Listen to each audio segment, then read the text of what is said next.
तो आइए मेरे प्यारे स्टूडेंट, आप लोगों को बांसुरी क्लासेज में स्वागत है। मैं उदय कुमार आज से फिर जो है आपको जो है लोकतंत्र में उपलब्धियाँ राजनीतिक शास्त्र का पाठ 4 है। ये बिहार बोर्ड के लिए काफ़ी इम्पोर्टेंट क्वेश्चन है। इस सभी क्वेश्चन को आप देखते जाइए। हम इसके लिए गारंटी लेते हैं कि जितना भी आपको करा दिया जा रहा है, अगर आप इसका तैयारी अगर अच्छा से कर लेते हैं, इससे बाहर एक भी क्वेश्चन आपके एग्ज़ाम में नहीं आ सकता है। ठीक है, चलिए आपको क्वेश्चन नंबर पहला हम कराने वाले हैं। देखिए यहाँ से कह रहा है कि समकालीन विश्व में सरकार का सबसे लोकप्रिय रूप क्या है। ठीक है, यानी समकालीन विश्व में सरकार का सबसे लोकप्रिय रूप क्या है। ऑप्शन नंबर ए में है राजतंत्र, ऑप्शन नंबर बी में है सैनिक शासन, ऑप्शन सी में है आपको अधिनायकवाद और ऑप्शन नंबर डी में है लोकतंत्र। तो आपको से बताते चले, इसका राइट आंसर हो जाएगा ऑप्शन नंबर डी यानी लोकतंत्र। क्या हो जाएगा? लोकतंत्र। आइए मेरे प्यारे स्टूडेंट, बांसुरी क्लासेस में आप लोगों को स्वागत है। मैं उदय कुमार आज आप लोगों को फिर से जो है राजनीतिक शास्त्र का पाठ 4 यानी लोकतंत्र की उपलब्धियाँ कराने जा रहे हैं। ठीक है, यह वही क्वेश्चन है जो परीक्षा में हूबहू पूछा जाता है और देखिए कितना बार क्वेश्चन पूछा गया भी है। ठीक है, तो आप इसका तैयारी अगर अच्छी तरह से कर लेते हैं तो आपको जो है कहीं से कोई डर की बात नहीं है।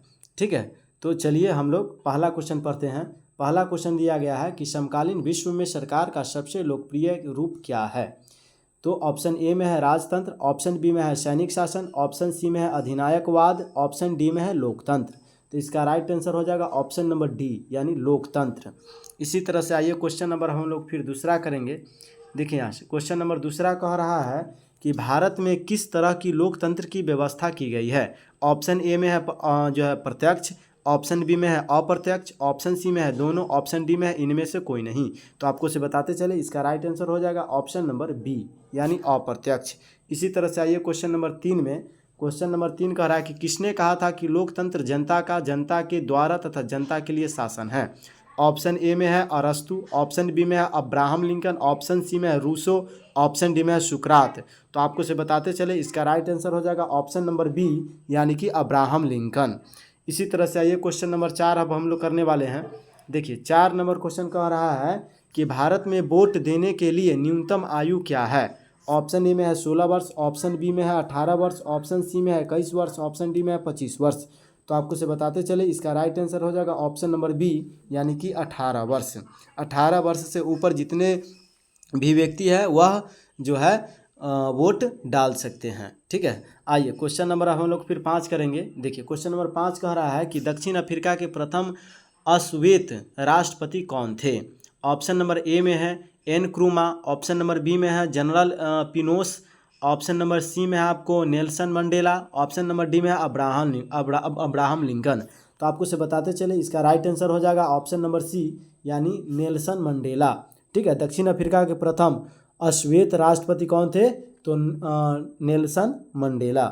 इसी तरह से आइए क्वेश्चन नंबर हम लोग छठा देखिए यहाँ से। छठा क्वेश्चन कह रहा है कि किस प्रकार की सरकार जनता के प्रति उत्तरदायी होता है।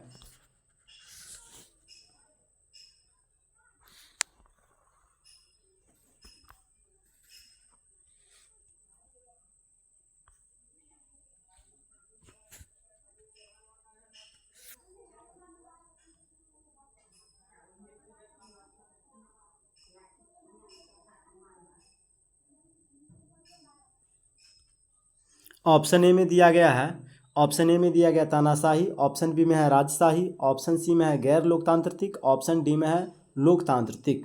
तो आपको से बताते चले, इसका राइट आंसर हो जाएगा ऑप्शन नंबर डी यानी लोकतांत्रिक। ठीक है, इसी तरह से आइए क्वेश्चन नंबर 7 में। क्वेश्चन नंबर 7 कह रहा है कि निम्नलिखित में कौन सा कदम लोकतांत्रिक सुधार का सूचक है। ऑप्शन नंबर ए में है अशिक्षा, ऑप्शन बी में है पंचायती राज, ऑप्शन सी में है सामाजिक असमानता, ऑप्शन डी में है इनमें से कोई नहीं। तो आपको से बताते चले, इसका राइट आंसर हो जाएगा ऑप्शन नंबर बी यानी पंचायती राज। इसी तरह से आइए क्वेश्चन नंबर हम लोग 8 करने वाले हैं। क्वेश्चन नंबर 8 कह रहा है कि लोकतंत्र के परिणामों का सही आधार है। ऑप्शन नंबर ए में है लोकतंत्र मूर्खों की सरकार, ऑप्शन नंबर बी में है समय और धन का अपव्यय, ऑप्शन नंबर सी में है विविधताओं का साम्राज्य, ऑप्शन नंबर डी में है एक उत्तरदायी शासन व्यवस्था। तो आपको से बताते चले इसका राइट आंसर हो जाएगा ऑप्शन नंबर डी, यानी एक उत्तरदायी शासन व्यवस्था।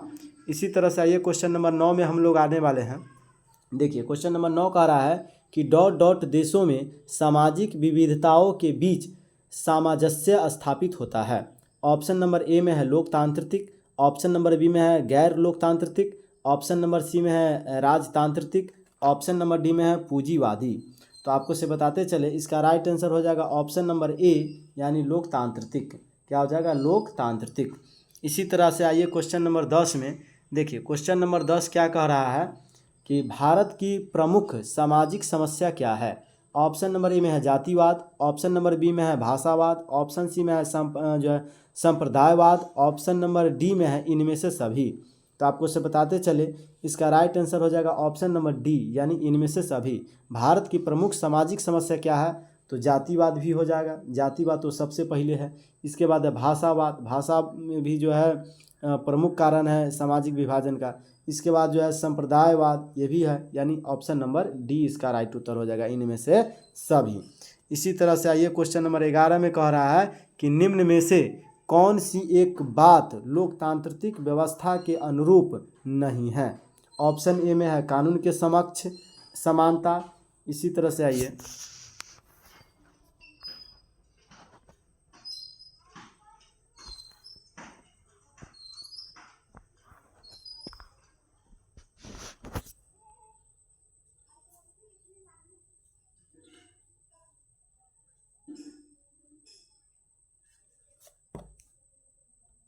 ऑप्शन सी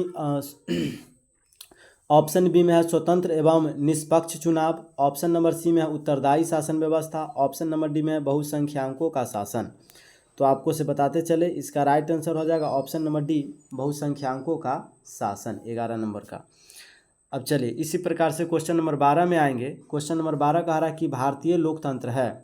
ऑप्शन ए में है एक सफल लोकतंत्र, ऑप्शन नंबर बी में है विश्व का सबसे बड़ा लोकतंत्र, ऑप्शन नंबर सी में है ए और बी दोनों, ऑप्शन नंबर डी में है एक असफल लोकतंत्र।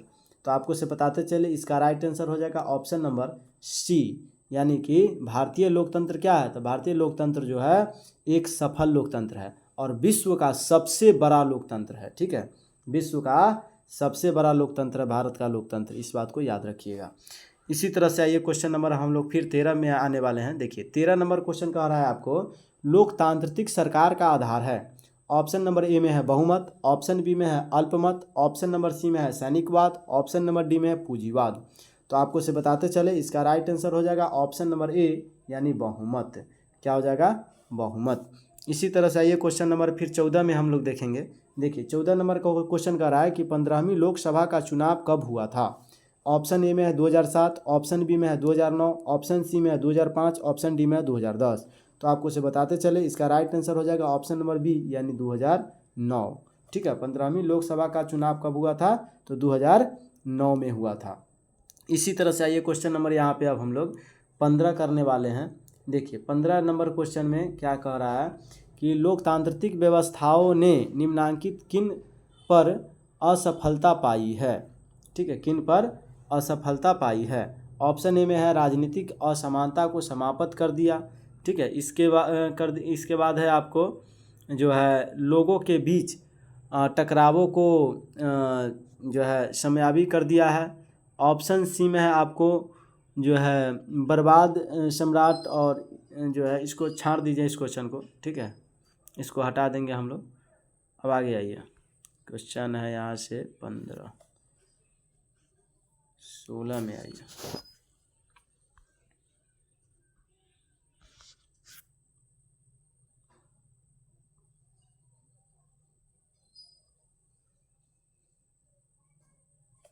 आइए 16 नंबर क्वेश्चन कह रहा है कि लोकतंत्र की उपलब्धियों में सबसे अधिक सहायक क्या है।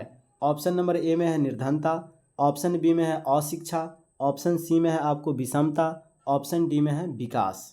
तो आपको से बताते चले इसका राइट आंसर हो जाएगा ऑप्शन नंबर डी, यानी कि विकास। लोकतंत्र की उपलब्धियों में सबसे अधिक सहायक क्या है? विकास। इसी तरह से आइए क्वेश्चन नंबर अब हम लोग 17 देखेंगे। देखिए क्वेश्चन नंबर 17 कह रहा है कि लोकतंत्र की सफलता की एक आवश्यक शर्त क्या है। ऑप्शन नंबर ए में है शिक्षा, ऑप्शन बी में है स्वास्थ्य है, ऑप्शन सी में है रोजगार, ऑप्शन डी में है लोकतंत्र में आस्था। तो आपको से बताते चले इसका राइट आंसर हो जाएगा ऑप्शन नंबर डी यानी लोकतंत्र में आस्था। क्या हो जाएगा? लोकतंत्र में आस्था। इसी तरह से आइए क्वेश्चन नंबर 18 में करा निम्नलिखित में कौन लोकतंत्र की सफलता के लिए आवश्यक शर्त है? ऑप्शन नंबर ए में है सांप्रदायिकता, ऑप्शन नंबर बी में है प्रेम की स्वतंत्रता, ऑप्शन नंबर सी में है विशेषाधिकार, ऑप्शन नंबर डी में है आर्थिक असमानता।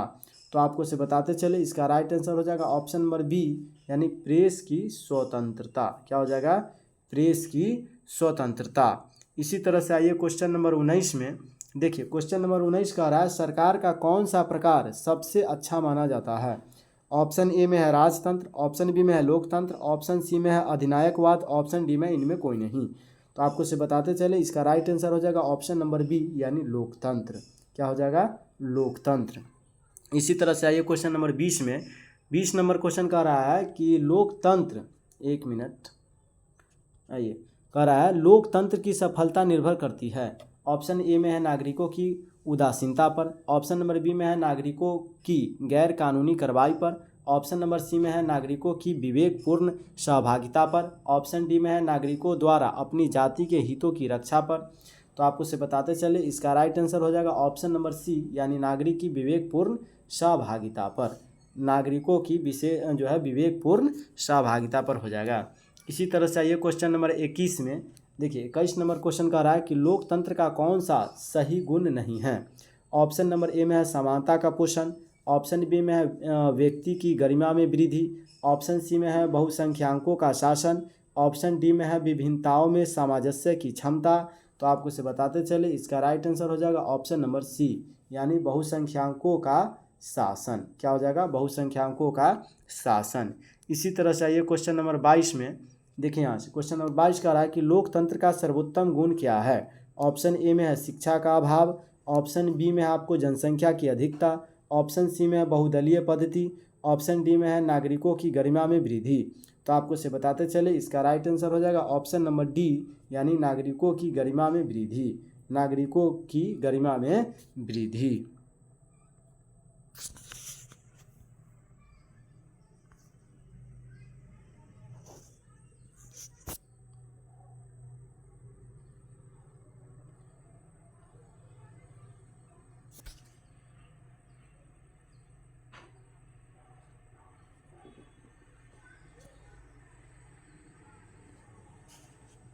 आइए अब क्वेश्चन नंबर 23 में कह रहा है भारत एक लोकतांत्रिक राज्य है, निम्नलिखित में से किसमें यह घोषणा की गई है?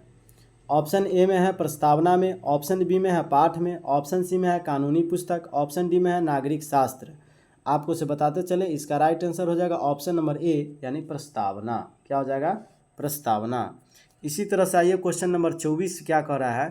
क्वेश्चन नंबर 24 कह रहा है कि स्वतंत्र भारत में पहली बार राज्यों का पुनर्गठन गठन किया गया कब? ऑप्शन ए में है 1950, ऑप्शन बी में है 1952, ऑप्शन सी में आपको 1954, ऑप्शन डी में है 1956। तो आपको से बताते चले इसका राइट आंसर हो जाएगा ऑप्शन नंबर डी यानी 1956 में। क्या हो जाएगा? 1956। स्वतंत्र भारत में पहली बार राज्यों का पुनर्गठन कब किया गया? तो 1956 में। इसी तरह से आइए क्वेश्चन नंबर 25 में देखिए, क्वेश्चन नंबर 25 जो आपको दिया गया है लोकतांत्रिक व्यवस्था की केंद्र बिंदु होती है। ऑप्शन ए में है संसद, ऑप्शन बी में है आपको राष्ट्रपति, ऑप्शन सी में है जनता, ऑप्शन डी में है प्रधानमंत्री। तो आपको से बताते चले इसका राइट आंसर हो जाएगा ऑप्शन नंबर सी यानी कि जनता। इसी तरह से आइए क्वेश्चन नंबर यहाँ 26 में देखिए, क्वेश्चन नंबर 26 का रहा है कि विश्व के लगभग कितने देशों में लोकतांत्रिक व्यवस्था है? ऑप्शन ए में है 50 देशों में, ऑप्शन बी में है आपको 25 देशों में, ऑप्शन सी में है 100 देशों में, ऑप्शन डी में है आपको 200 देशों में। तो आपको से बताते चले इसका राइट आंसर हो जाएगा ऑप्शन नंबर सी यानी कि 100 देशों में। ठीक है, 100 देशों में लोकतांत्रिक व्यवस्था है। इसी तरह से आइए क्वेश्चन नंबर 27 में 27 कह रहा है कि लोकतंत्र की उपलब्धियों का सही मूल्यांकन किस प्रकार कर सकते हैं? ऑप्शन ए में है लोकतंत्र मूर्खों की सरकार, ऑप्शन नंबर बी में है समय और धन का अपव्यय, ऑप्शन नंबर सी में है विविधताओं का साम्राज्य, ऑप्शन डी में है आपको एक उत्तरदायी शासन व्यवस्था। तो आपको बताते चले इसका राइट आंसर हो जाएगा ऑप्शन नंबर डी यानी एक उत्तरदायी शासन व्यवस्था। इसी तरह से आइए क्वेश्चन नंबर 28 में देखिए, यहाँ पे 28 नंबर क्वेश्चन कह रहा है कि किस आधार पर लोकतंत्र को सर्वोत्तम शासन कहते हैं। ऑप्शन ए में है निर्णय में देर, ऑप्शन बी में है आपको राष्ट्रीय भावना का अभाव, ऑप्शन सी में है राजनीतिक चेतना का अभाव, ऑप्शन डी में है जनमत पर आधारित। तो आपको से बताते चले इसका राइट आंसर हो जाएगा ऑप्शन नंबर डी, यानी कि जनमत पर आधारित। क्या हो जाएगा? जनमत पर आधारित। इसी तरह से आइए क्वेश्चन नंबर 29 में हम लोग आएंगे। देखिए यहाँ से क्वेश्चन नंबर 29 कह रहा है कि लोकतांत्रिक देशों में फैसले एवं निर्णय किसके द्वारा लिए जाते हैं। ठीक है, ऑप्शन ए में है अफसरों द्वारा, ऑप्शन बी में आपको जनप्रतिनिधियों द्वारा, ऑप्शन सी में आपको राजनीतिक नेताओं द्वारा, ऑप्शन डी में बुद्धिजीवियों द्वारा। तो आपको से बताते चले इसका राइट आंसर हो जाएगा ऑप्शन नंबर बी, यानी कि जनप्रतिनिधियों द्वारा। क्या हो जाएगा? जनप्रतिनिधियों द्वारा।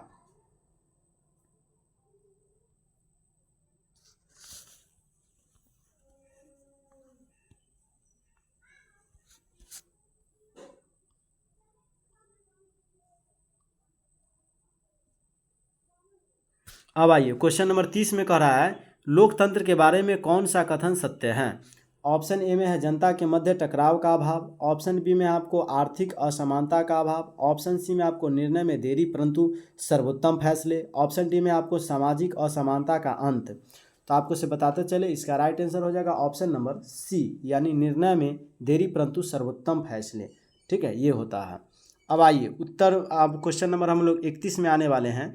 31 नंबर क्वेश्चन कह रहा है कि एक उत्तरदायी एवं वैध शासन है। ऑप्शन ए में है लोकतंत्र, ऑप्शन बी में है आपको राजतंत्र, ऑप्शन सी में है सैनिक तंत्र, ऑप्शन नंबर डी में है तानाशाही। तो आपको से बताते चले इसका राइट आंसर हो जाएगा ऑप्शन नंबर ए, यानी लोकतंत्र। इसी तरह से आइए क्वेश्चन नंबर 32 में। देखिए क्वेश्चन नंबर 32 कह रहा है देश में निष्पक्ष चुनाव कराने की जिम्मेवारी किसके ऊपर है। ऑप्शन नंबर ए में है राष्ट्रपति, ऑप्शन नंबर बी में है प्रधानमंत्री, ऑप्शन सी में है चुनाव आयोग, ऑप्शन डी में है संसद। तो आपको से बताते चले इसका राइट आंसर हो जाएगा option number C, option number C, यानी चुनाव आयोग। इसी तरह से आइए क्वेश्चन नंबर 33 में। 33 नंबर क्वेश्चन कह रहा है कि किस प्रकार की शासन व्यवस्था में फैसले लेने में विलम्ब होता है। ऑप्शन नंबर ए में है राजतंत्र, ऑप्शन नंबर बी में है लोकतंत्र, ऑप्शन सी में है तानाशाही और डी में है इनमें कोई नहीं। तो आपको से बताते चले इसका राइट आंसर हो जाएगा ऑप्शन नंबर सी, यानी तानाशाही। तानाशाही शासन व्यवस्था में जो है फैसले लेने में क्या हो जाता है? देर हो जाता है। इसी तरह से आइए क्वेश्चन नंबर हम लोग 34 करने देखने वाले हैं। देखिए यहाँ से 34 नंबर क्वेश्चन क्या कह रहा है कि निम्न में से कौन सी स्थिति लोकतंत्र की सफलता के लिए सबसे आवश्यक है। ऑप्शन नंबर ए में है मजबूत जनमत, ऑप्शन नंबर बी में है निरक्षर नागरिक, ऑप्शन सी में है मजबूत sensor board, option number D में है नियंत्रित मीडिया और प्रेस। तो आपको से बताते चले इसका राइट आंसर हो जाएगा ऑप्शन नंबर ए, यानी मजबूत जनमत, यानी मजबूत जनता होना चाहिए, तभी लोकतंत्र एक सफल लोकतंत्र बन सकता है। ठीक है, जाति पाति ऊंच नीच ये सबको हटाएगा तभी जाके हमारा लोकतंत्र एक मजबूत और जो है सौभाग्यशाली लोकतंत्र स्थापित हो सकता है। तो आइए इन्हीं लम्हों शब्दों के साथ जय हिंद जय भारत। और मैं आप लोगों से एक बात बताना चाहेंगे, जो भी इस चैनल पे नए हैं वह सब्सक्राइब कर लीजिए, क्योंकि आपको जब परीक्षा बोर्ड परीक्षा होगा तो उससे आपको 15-20 मिनट पहले आपके जो है मोबाइल पे कुछ जाने वाला है। ठीक है, तो इसको जो है वो हर बात हम आपको बता नहीं सकते हैं। ठीक है, तो कुछ इम्पोर्टेंटेज जो होता है वो आपको जाएगा। ठीक है, तो सब्सक्राइब कर लीजिए ताकि जो है आपको जो भी क्वेश्चन के माध्यम से आपको हम बताते रहेंगे। ठीक है, और एक बात और आपको बताना चाहेंगे, तो बात की बात है, लेकिन जितना आपको पढ़ा दिया जा रहा है यह मेरा गारंटी है, इससे एक भी क्वेश्चन बाहर नहीं आएगा और नहीं आता भी है। ठीक है, चलिए जय हिंद जय भारत, फिर अगला वीडियो में मिलते हैं।